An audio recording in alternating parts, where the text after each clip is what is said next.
সবাইকে শুভ সন্ধ্যা। আজকে ফল 20 তে আপনাদেরকে আজকে আমাদের যে ল্যাব সেশনটা হ্যালো, আপনাদের আসসালামু সাথে আলাইকুম। সেটা হচ্ছে ওয়ার্ড প্রসেসিং হ্যালো, টেকনোলজি 2 এর। হ্যাঁ, শুনতে পাচ্ছি ভাই, কথা বলেন। আমি শেয়ার করছি একটা স্ক্রিন আপনাদের সাথে, একটু লক্ষ্য করবেন সবাই। আচ্ছা, আপনারা কি দেখতে পাচ্ছেন এবং আমার ভয়েস কি ক্লিয়ার আপনাদের কাছে? জি স্যার, ওকে, আসতেছে বাস ক্লিয়ার। জি, আপনারা সবাই স্পষ্ট দেখতে পাচ্ছেন এবং শুনতে পাচ্ছেন, তাই তো? ঠিক আছে, আমরা শুরু করি। তো ওয়ার্ড প্রসেসিং টেকনোলজি 2 তে আমরা সাধারণত অনেকগুলো ডাইস পড়ি, তারপর কিছু প্রিন্টিং রয়েছে, কিছু ফিনিশিং রয়েছে। তো সেই ল্যাবগুলোই কিভাবে করা হয় সেগুলি আজকে আমরা দেখব। তো প্রথমে হয়তো রিয়েক্টিভ ডাই আজকে পড়েছেন কিনা আমি জানি না, কি পড়েছেন শুরুতে। তারপরেও যেহেতু রিয়েক্টিভ ডাই ডিপ্লোমাতে পড়েছেন এবং ফ্যাক্টরিতে প্রচুর পরিমাণে কাজ করেন, সেই হিসেবে আমরা আজকে এই রিয়েক্টিভ ডাইংটা নিয়ে আলোচনা করব, বা এটা কিভাবে ডাইং করা হয়, ডাইং মেকানিজমটা কি সেটা নিয়ে আলোচনা করব। তো রিয়েক্টিভ ডাইং নিয়ে আলোচনা করতে গেলে প্রথমেই আমাদের যে জিনিসগুলো আলোচনা করতে হয় যে রিয়েক্টিভ ডাইংটা কটনের জন্য সবচেয়ে বেশি ব্যবহার করা হয়, তাই না? আমরা সবাই জানি।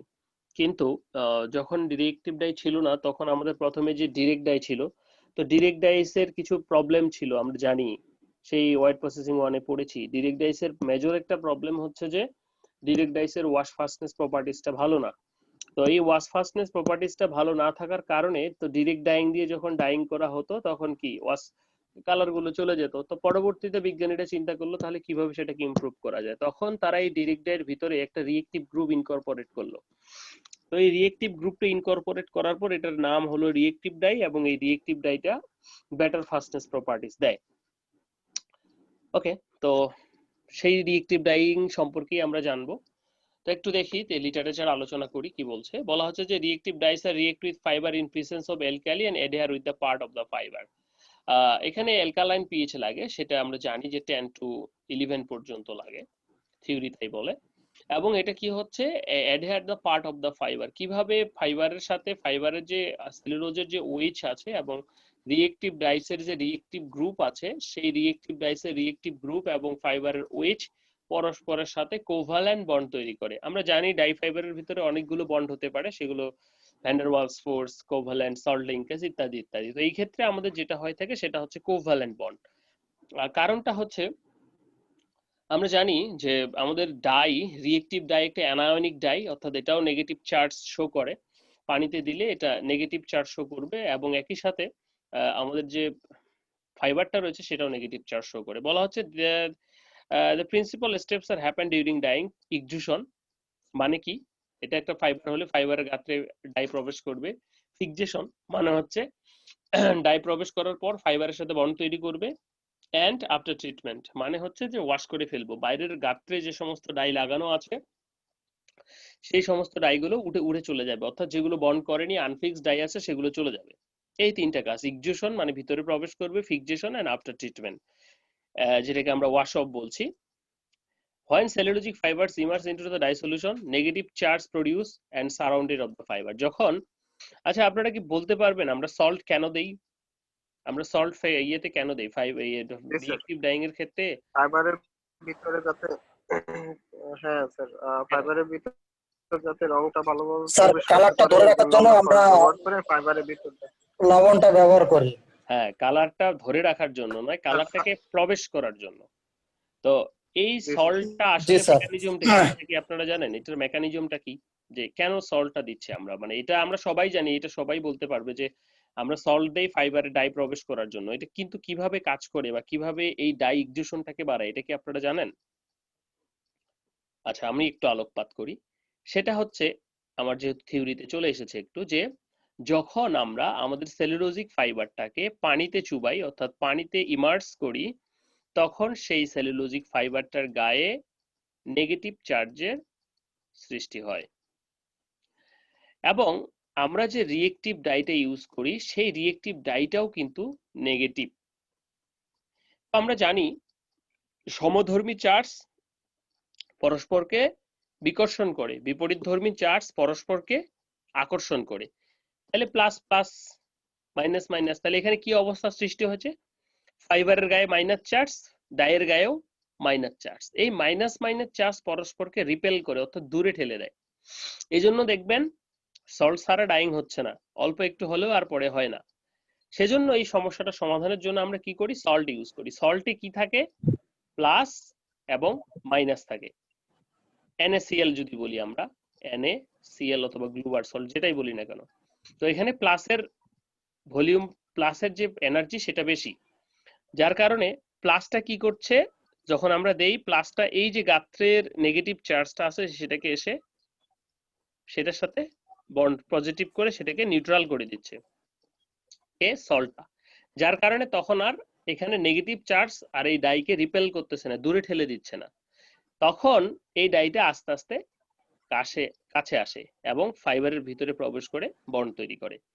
তাহলে ফাইবারের গাত্রের যে নেগেটিভ চার্জ, যেটার জন্য আমাদের নেগেটিভ ডাই আসতেছে না বা নেগেটিভ ডাই কাছে আসতে পারতেছে না, সেই বাধাটাকে বা সেই ইলেকট্রন পটেনশিয়ালটাকে দূর করার জন্য আমরা সাধারণত ইলেকট্রোলাইট বা সল্ট ইউজ করে থাকি। ক্লিয়ার? আজকে থেকে বুঝতে পেরেছেন, মনে থাকবে। ওকে, সো এটা এখানে বলা হচ্ছে, on the other hand the reactive dyes produce negative charge into the dye bath and thus repulsion force occurs.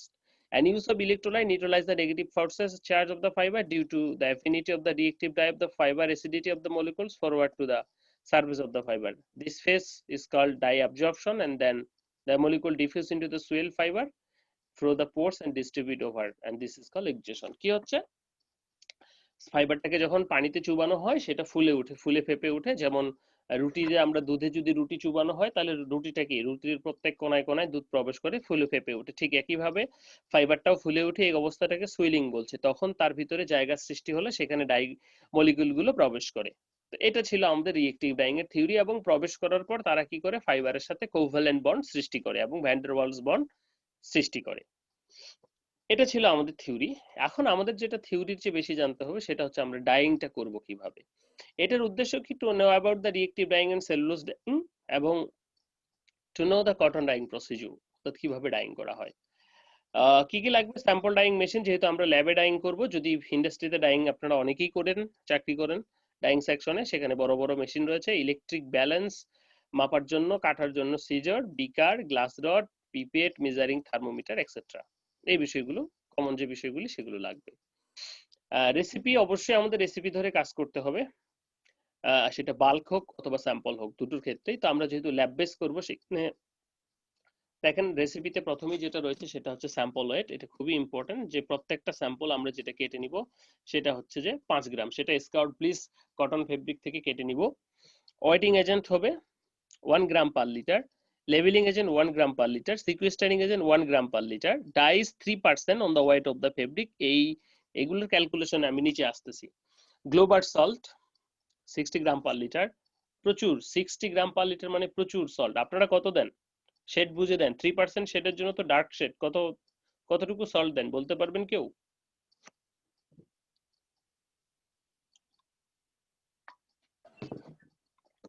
Sir 80-20 sir আপনার 1 লিটারে স্যার কতটুকু? 5 গ্রাম করে দেওয়া হয়। এটা তো 5 গ্রাম 1 লিটারে কি সল্ট? জি স্যার। এটা তো আর তাহলে আপনার এটা হলো আপনার কাপড় বুঝে দেওয়া হয়, যেমন কালার মনে করেন যদি একটু মানে কেটে যায় তাহলে মনে করেন লবণটার পরিমাণ একটু বাড়ায় দেওয়া হয়। না, আমি মনে করো যে 3% শেড, এটা তো ডার্ক শেড তাই না? তো এই ডার্ক শেডের ক্ষেত্রে কি রকম লবণ? Sir 80-20 sir, 80-20। 80-20 স্যার। হুম, জি স্যার। বুঝতে পেরেছি, প্রচুর। তারপরে আমরা সোডা মোটামুটি জি 20 গ্রাম পার লিটার। তারপরে যদি আমরা বলি টেম্পারেচার 60 জি ডিগ্রিতেই সাধারণত ডাইং করা হয়, 70, 80, 90 তেও করা হয়। 50 মিনিটে আসলে হয় না, যতক্ষণ লাগে আর কি শেড মিলাইতে ঠিক ততক্ষণ। তবে ল্যাব বেস যেহেতু আমরা করব সেই ক্ষেত্রে আমরা 60 মিনিট বা 50 মিনিট রেখে দিতে পারি, নো ম্যাটার।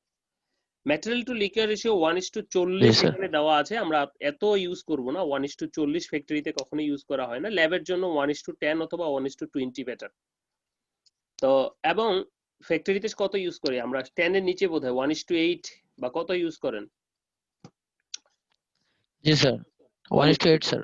ওকে, 1:8 ইউজ করলাম। তারপরে যেটা জি স্যার। রয়েছে আমাদের neutralization acetic acid 1 gram per litre, temperature 50 degree, 10 minute, এটা করলে কোনো সমস্যা নেই। তারপরে যেটা রয়েছে আমাদের শপিং করতে হবে, detergent 1 gram per litre 10 minute 95 degree centigrade. এটা এতটা ভেরি করে না আপনি কত দিয়ে শপিং দিচ্ছেন, তবে হ্যাঁ শপিংটা অবশ্যই ভেরি করবে, যে যত ভালো করে শপিংটা হবে আপনার রাবিং অন্যান্য ফাস্টনেস প্রপার্টিজ গুলো তত ভালো হবে। কারণটা কি, আপনার ফেব্রিক সারফেসে যে ডাই মলিকুল গুলো রয়েছে সেই ডাই মলিকুল গুলো থাকতে পারবে না, অর্থাৎ চলে গেলে তাহলে তো আর কোনো ডাই মলিকুল থাকলো না উঠার জন্য, তাহলে ওয়াশ ফাস্টনেস বা রাবিং বা এগুলো ভালো হলো। Yes, sir. ওকে, সেজন্য শপিংটা গুরুত্বপূর্ণ। এই হলো আমাদের রেসিপি। তো এখন যেটা ক্যালকুলেশন দরকার, ক্যালকুলেশনের আগে আমরা যদি স্বল্প করে একটু আলোচনা করি যে কোন কেমিক্যালটার আসলে কি কাজ।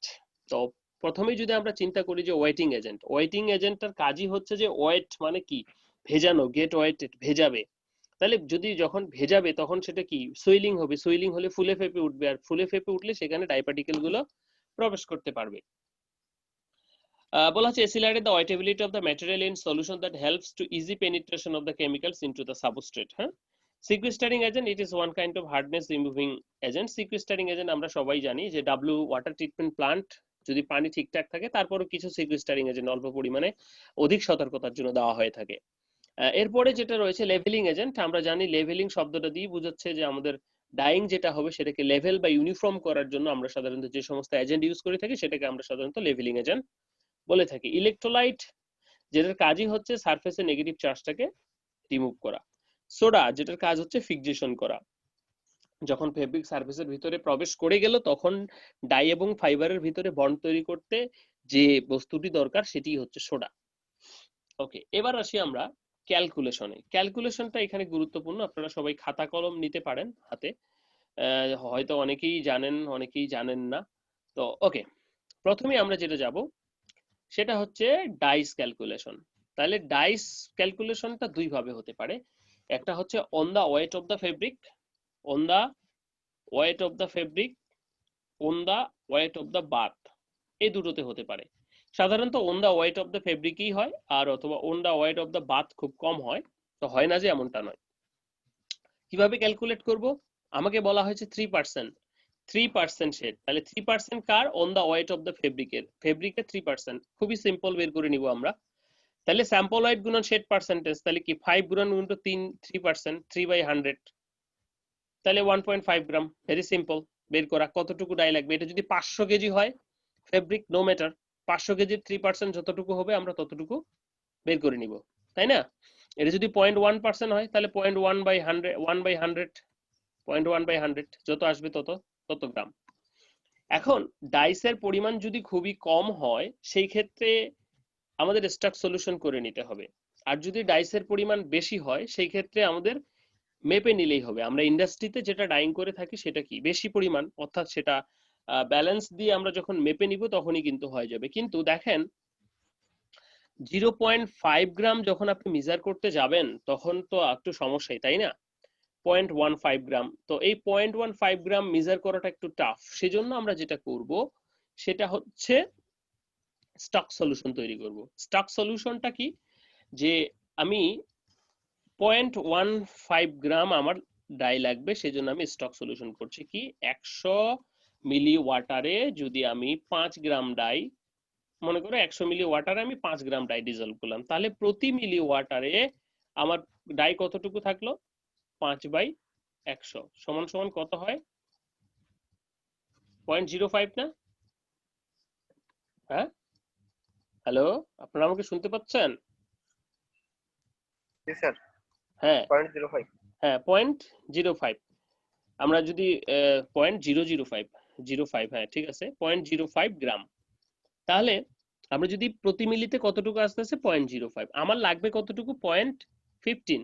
তো এটা যদি আমি 3 মিলি নেই এরকম, তাহলে কি হয় না, একটু দেখি 3 মিলি যদি আমরা নেই তাহলে কিন্তু, অতএব এখান থেকে যখন আমরা 3 মিলি নিব তাহলে 3 গুণন 0.5 সমান সমান 0.15 গ্রাম। অর্থাৎ আমার এখানে যেটা দরকার এটা এখানে মিট করতে হবে। আমি কি করছি, আমি তো 5 গ্রাম ডাই সহজেই মাপতে পারবো, তাই না?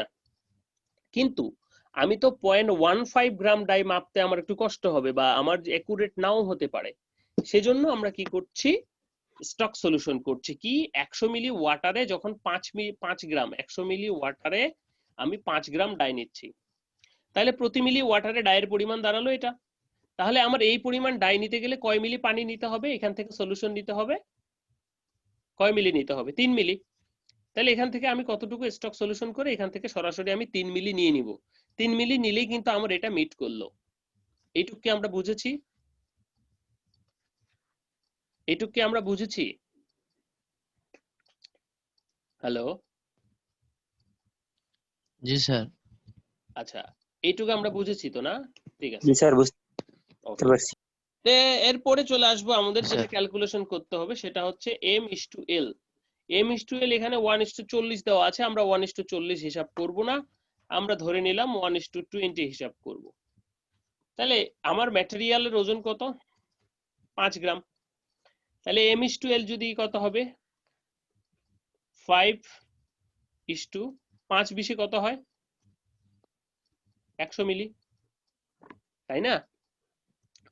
এভাবে যদি আমাকে 500 কেজি ফেব্রিকও দেয় তাতেও তো কোনো সমস্যা নাই, আমার যত রেশিও আছে সেটার সাথে কি করে দিব, সিম্পলি গুণ করে দিব। ওকে, এখানে যেহেতু আমরা 40 মিলি দেখিয়েছি তাহলে সেখানে পানির পরিমাণ হচ্ছে কত, 200 মিলি। ওকে, তাহলে আমাদের যে কোনো একটা ধরে হিসাব ক্যালকুলেট করতে হবে, 100 মিলি অথবা 200 মিলি। আমরা কোনটা ধরে করব বলো, 100 মিলি নাকি 200 মিলি? 1:20 স্যার 100 মিলি ধরেন। 100 মিলি ধরেই করি। ধরে স্যার। তাহলে আমাদের টোটাল লিকুয়ার হবে একটা স্যাম্পল পটের জন্য, ডাই যাবে 0.15 গ্রাম, সেখানে লিকুয়ার থাকবে টোটাল 100 মিলি। 100 মিলি লিকুয়ার থাকবে 5 গ্রাম একটা স্যাম্পলের জন্য। ডান, এটুকু হয়ে গেছে আমাদের। এরপর আমরা বাকি ক্যালকুলেশন গুলোতে যাব। প্রথমেই যদি আমরা চলে আসি আমাদের আমাদের যে সল্ট ছিল, সল্টের পরিমাণ, ওকে, গ্লোবাল সল্ট ছিল কত, 60 গ্রাম পার লিটার। আমি একটা দিয়ে বাকিগুলো বুঝিয়ে দিচ্ছি। 60 গ্রাম পার লিটার আছে, এখানে হিসাবটা করি। দেখো আমাদের গ্লোবাল সল্টের পরিমাণ কত, 60 গ্রাম পার লিটার। তাহলে 1000 মিলিতে আছে কত, 60 গ্রাম, অতএব 1 মিলি, অতএব আমাদের কত মিলি, 100 মিলি। 60 গুণন 100 বাই 1000 কত আসবে, গুণ করি আমরা, 0 0 কেটে দাও। 60 গুণন 100 বাই 1000, 6 সরি 1000 6, ঠিক আছে। তাহলে কত হচ্ছে নিচে, 6 গ্রাম। 6 গ্রাম কি লাগছে, গ্লোবাল সল্ট, কতটুকুর জন্য, 100 মিলির জন্য, অ্যাকর্ডিং টু দিস রেসিপি। ওকে, তাহলে এই 6 গ্রাম তো আমরা মাপতেই পারবো, এটা মাপতে কোনো সমস্যা নাই। কিন্তু যখন আমরা একটু কমের দিকে যাব তখন ঝামেলাটা বাঁধবে। যেমন ওয়েটিং এজেন্টের হিসাবটা যদি আমরা একটু করি, ওয়েটিং এজেন্ট কি বলছে, 1 গ্রাম পার লিটার, মানে 1000 মিলিতে থাকবে কি কতটুকু, 1 মিলি। এটার ক্ষেত্রে আবার একটু সমস্যা আছে, যেটা লিকুইড সেটা কিন্তু আবার ইয়ে হবে, যেমন এখানে নেওয়ার সময় আমরা যখন 100 মিলিতে 1 গ্রাম ডাই সহজেই গুলাতে পারবো, আবার 100 মিলিতে 1 মিলি অ্যাসিড গুলাতে গেলে সেখান থেকে 99 ওয়াটার নিতে হবে প্লাস 1 মিলি অ্যাসিড নিতে হবে, টোটাল 100 মিলি। অর্থাৎ আমাদের যে লিকুয়ার, সেই লিকুয়ারের ভলিউম কিন্তু বেশি করা যাবে না। ওকে, এবার তাহলে আমাদের কি 1000 মিলিতে আছে কতটুকু, 1 গ্রাম পার লিটার, অতএব আমাদের লিকুয়ার কত, 100 মিলি। তাহলে কত হবে, 1 গুণন 100 বাই 1000, 0 0 কেটে দেই, তাহলে 1/10 মানে হচ্ছে কত, 0.1, তাই না, 0.1 না, ওকে, 0.1 1 গ্রাম পার বা মিলি পার লিটার বা গ্রাম পার লিটার যেটাই বলি না কেন। এখন 0.1 তো আর মাপা যাবে না, সেজন্য আমরা কি করব, স্টক সলিউশন করব। আবারও কি করব, 100 মিলি পানিতে ওয়েটিং এজেন্ট যদি লিকুইড হয় তাহলে 99 মিলি পানিতে আমরা কতটুকু দিচ্ছি, 1 মিলি। তাহলে প্রতি মিলি পানিতে কতটুকু থাকছে, 1/100, সরি এর উপরেরটা 1, তাহলে কত হবে 1/100? একটা শূন্য বেশি হবে, ঠিক আছে, 0.01 গ্রাম বা মিলি পার 100 মিলি, তাহলে 0.1 আমাদের লাগছে, তাই না? তাহলে আমার স্যাম্পলের জন্য এখানে লাগছে কতটুকু, 0.1 মিলি বা 1 গ্রাম। তো এটা আমরা কিভাবে মাপতে পারি? সরি, কোথায় গেলাম গুলায়া, এটা 0.1 লাগছিল, তো আমাদের 1 মিলিতে এতটুকু আছে। তো এখন আমরা এখান থেকে কত মিলি নিলে আমাদের এটা আসবে, 0.1টা আসবে, বলো দেখি কত মিলি নিলে 0.1 আসবে? বোঝো নাই? আবার বলছি, এটা হচ্ছে লেভেলিং এজেন্ট বা ওয়েটিং এজেন্ট যেটাই বলি না কেন, 1 গ্রাম 100 পার মিলি লিটার। স্যার। তার মানে কি 100 মিলির জন্য কতটুকু লাগবে? 1000-এ থাকবে 1, অতএব 100-র জন্য কতটুকু লাগবে সেটা আমরা বের করছি, 1 গুণন 100 বাই 1000, তাহলে দুটো শূন্য কাটে দিলে 1/10 মানে 0.1 গ্রাম। ওকে, তো এটা তো আর মাপা যাচ্ছে না, সেজন্য আমরা কি করছি, আবার 100 মিলিতে 1 গ্রাম ডিজলভ করছি, তাহলে প্রতি মিলিতে কত আসে, 1/100 সমান সমান 0.01 গ্রাম।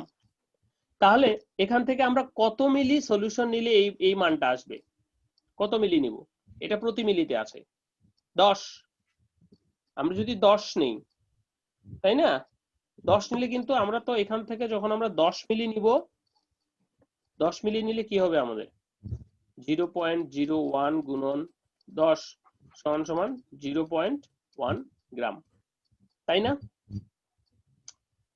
তাই না? তাহলে আমরা 100 মিলিতে 1 গ্রাম গুলিয়ে ডিজলভ করে সেখান থেকে এই 10 মিলি নিলে আমাদের যে 0.1 গ্রাম দরকার সেটা আমরা পেয়ে যাচ্ছি। আমার কথা বোঝা গেছে? স্যার ডিরেক্টলি 0.1 নেওয়া যায় না? হ্যাঁ, ডিরেক্টলি 0.1 নেওয়া যাবে, কিন্তু সেটা তো তোমার মেজারমেন্টে ভুল হবে বা আরো সূক্ষ্ম মান নেওয়া হতে পারে, সেজন্য তোমাকে স্টক সলিউশন তৈরি করাটা শিখতে হবে।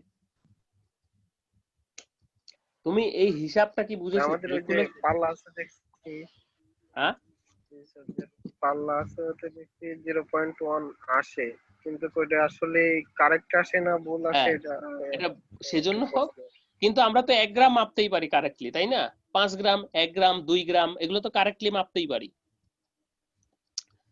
সেজন্য আবার অনেক সময় হয় কি এগুলো হুম, এগুলো গোলায় হয় কি ওই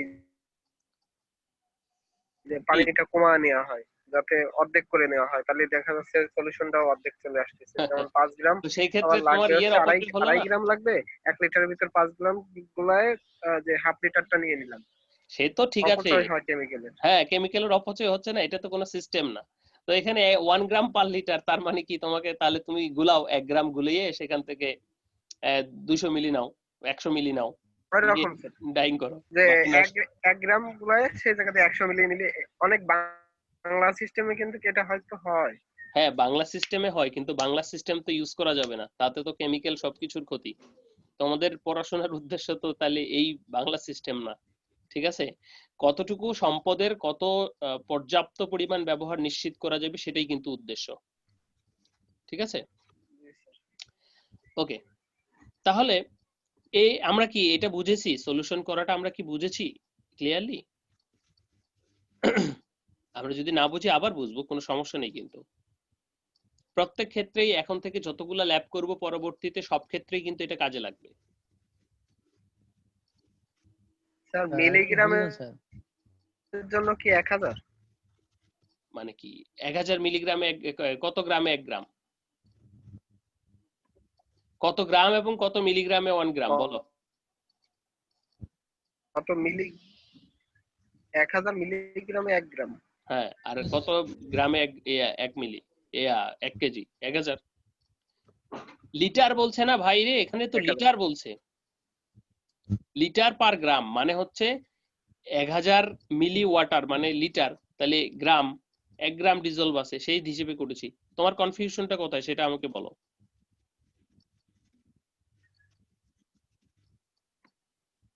তোমার কনফিউশনটা কোথায় সেটা আমাকে বলো। আসলে গ্রাম পার লিটার, হ্যাঁ, 1 মানে মানে কি গ্রাম 1 লিটার পার পানিতে 1 লিটার। গ্রাম, তো 1 লিটার সমান সমান 1000 মিলি। হ্যাঁ বুঝি নাই? 1 লিটার সমান সমান জি 1000 স্যার মিলি। ঠিক আছে 1000 মিলিলিটার 1000 1000 মিলিলিটার 1000 মিলি। ওকে, তারপর এভাবে প্রত্যেকটাই ক্যালকুলেশন করব, করে আমাদের হিসাব করতে হবে, লিকুইড হিসাব করতে হবে কতটুকু কোনটা হচ্ছে। যেমন ডাইস 3 মিলি, হোয়াইটিং এজেন্ট 10 মিলি, লেভেলিং এজেন্ট 10 মিলি, স্টারিং 10 মিলি, একইভাবে যদি করি তারপরে গ্লুবার সল্ট লাইম সরাসরি দিতে পারছি, সোডাও সরাসরি দিতে পারছি, দিয়ে মোটামুটি তাহলে কি হচ্ছে 10 10 30 3 33 মিলি, আর বাকিটা দিতে হবে, বাকি 77 মিলি দিতে হবে পানি, দিয়ে টোটাল 100 মিলি করে পটটা আমরা উঠিয়ে দিব। পট উঠিয়ে দেব, দেওয়ার পর এখন আমাদের ডাইং কার্ভ আঁকতে হবে। ডাইং কার্ভ আঁকার সহজ সিস্টেম, ডাইং কার্ভ তো তোমরা আঁকতে পারো হোপফুলি। এরকম দুটো লাইন থাকবে, এই পাশের লাইনটাতে আমাদের সব সময় যেটা থাকবে সেটা হচ্ছে টাইম, আর এই পাশের লাইনটাতে সব সময় আমাদের যেটা থাকবে সেটা হচ্ছে টেম্পারেচার। টেম্পারেচার এখন এটাকে আমরা ভাগ করে নিব, এটা 100 ডিগ্রি সেন্টিগ্রেড, তাহলে এটা 50 ডিগ্রি সেন্টিগ্রেড, তাহলে এটা 30 ডিগ্রি সেন্টিগ্রেড ধরে নিলাম আর কি। হ্যাঁ, ওকে। তাহলে এখন আমাদের ডাইং এর শুরুতে কি করি আমরা, কাপড় নেই, পানির লোড নেই, মোটামুটি টেম্পারেচার 30 ডিগ্রি থাকে।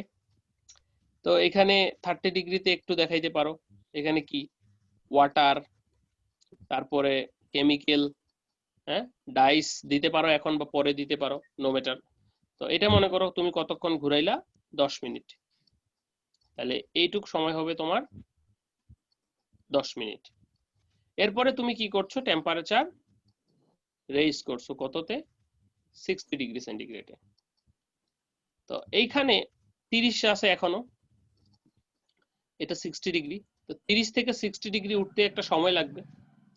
তো 30 থেকে 60 ডিগ্রির পার্থক্য কত, 30 মিনিট। আমরা মেশিনে যদি বলি যে 2 ডিগ্রি পার মিনিট উঠাবো, অর্থাৎ টেম্পারেচারটা বাড়বে প্রতি মিনিটে 2 ডিগ্রি, তাহলে আমাদের কত মিনিট, কত ডিগ্রি পার্থক্য, 30 ডিগ্রি। তো 2 ডিগ্রি পার মিনিট উঠাইলে এখানে সময় লাগবে 30 ডিগ্রি থেকে 60-এ উঠতে কত মিনিট, 15 মিনিট, তাই না? প্রতি মিনিটে 2 ডিগ্রি বাড়বে, তাহলে 15 থেকে 60-এ যেতে সময় লাগবে, 30 থেকে 60-এ যেতে সময় লাগবে 15 মিনিট 15 মিনিট। এই 60-এ উঠে 15 মিনিট এখানে আমরা একই সাথে দিতে পারি, অথবা আমাদের যে সোডাগুলি আছে আমরা ভাগ ভাগ করে দিতে পারি, এখানে 1/3 দিলাম, এখানে 1/3 দিলাম, এবং এখানে 30 মিনিট যাওয়ার পরে 1/3 দিলাম, দিয়ে এটা মোটামুটি 1 ঘন্টা চালাইলাম। এটা কতক্ষণ চালাইলাম, 1 ঘন্টা চালাইলাম। তো 1 ঘন্টা চালানোর পর এখানে কি হচ্ছে, তাহলে এটা কতটুকু হবে, 60 মিনিট, তাহলে এটা 60 মিনিট। 60 মিনিট হলো, হওয়ার পর আমরা কি করছি, সোডা মোডা সবকিছু দিলাম, তো দিলামই, সল্ট যা আছে প্রথম থেকে।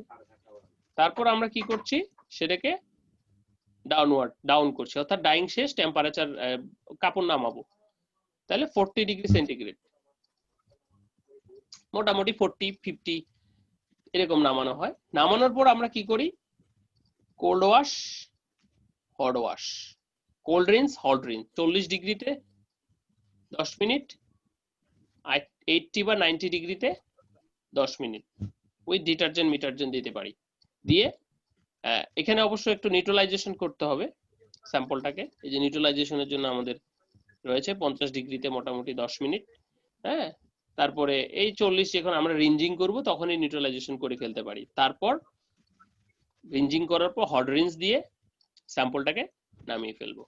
তো এইখানে যে হিসাবটা 60 থেকে 40-এ নামার ক্ষেত্রেও আমরা যদি হিসাব করি করতে পারি, অথবা যদি আমরা ম্যানুয়ালি ছেড়ে দেই তাহলে যে কতক্ষণ লাগুক মেশিনে সে নামবে, অথবা আমরা যদি এখানে বলি যে আমরা কি করছি, এখানে হিসাব করছি, তাহলে 60 থেকে 40-এর পার্থক্য হচ্ছে কত, 20 মিনিট, 20 ডিগ্রি, তা প্রতি 2 ডিগ্রি পার মিনিট যদি নামাই তাহলে হলো আমার 10 মিনিট লাগবে, আর যদি 1 ডিগ্রি পার মিনিট নামাই তাহলে আমার 20 মিনিট লাগবে।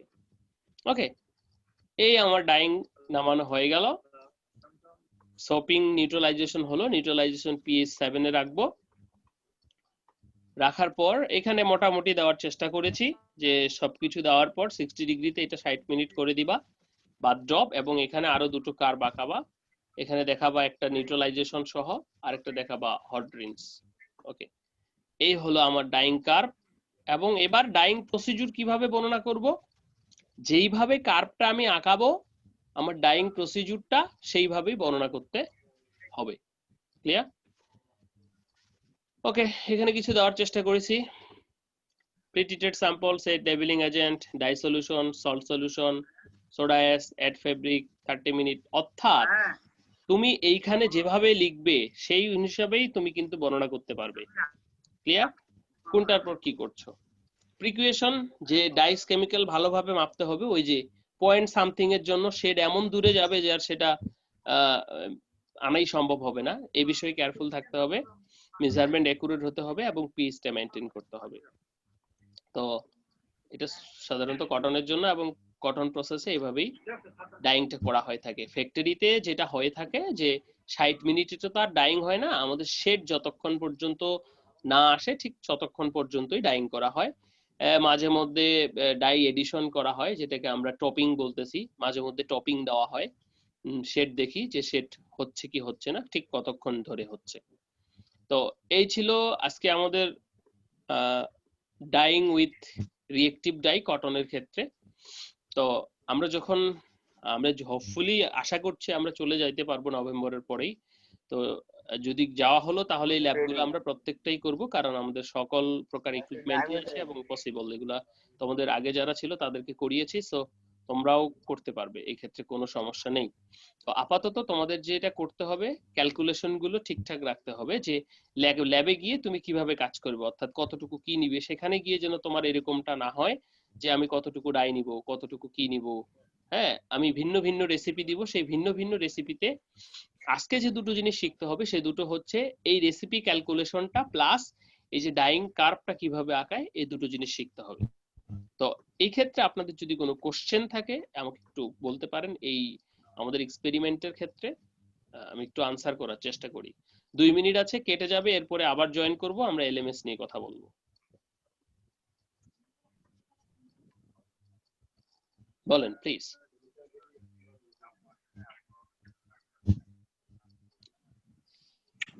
কোনো সমস্যা মনে হচ্ছে বা ভালোই। বুঝেননি? আমার কথা শোনা যাচ্ছে সবার?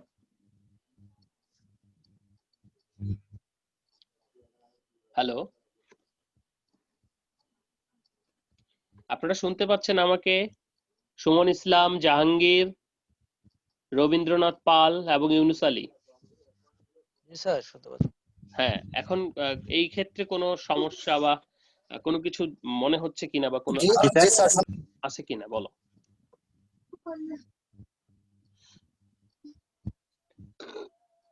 বুঝিনি, কথা বলেন আপনারা প্লিজ। স্যার শুনতে পাচ্ছি। স্যার আমাদের ক্লাসটা কি?